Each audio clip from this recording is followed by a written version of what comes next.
Ikaw pa rin ang tibok-tibok ng puso ko, Joy. NANI?!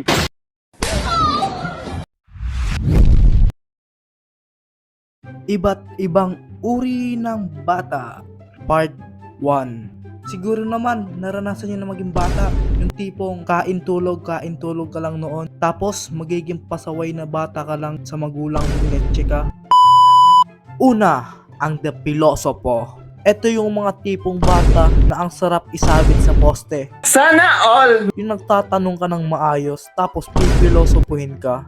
Jobert, di ba may ate ka? Oo kuya, bakit? Maganda ba? Ay hindi po kuya, gwapo. Piloso po ang hayop, tinatanong ng maayos.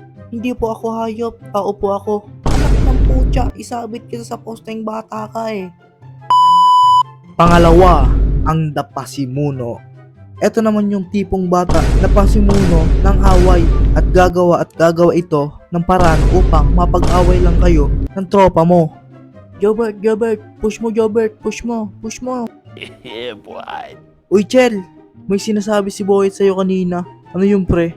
Sabi kasi ni Boyet kanina, bakla ka daw. At di lang yun, may sinasabi pa siya. Ano pa yung sinabi niya? Jowa mo daw yung lalaki dun sa kanto. Uy, hindi, Chel ah. Gumagawa lang yan ng kwento, wag kang maniniwala. Pangatlo, the batang sulsulero.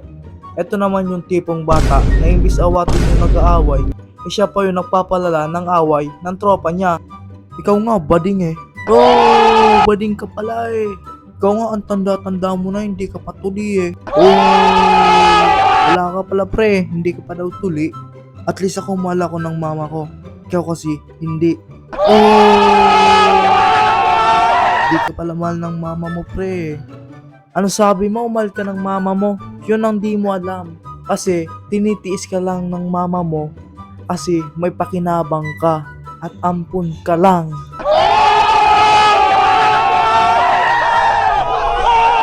Ampun ka lang pala pre. Ang sakit nun. Suntukan. Kanina ka pa dyan.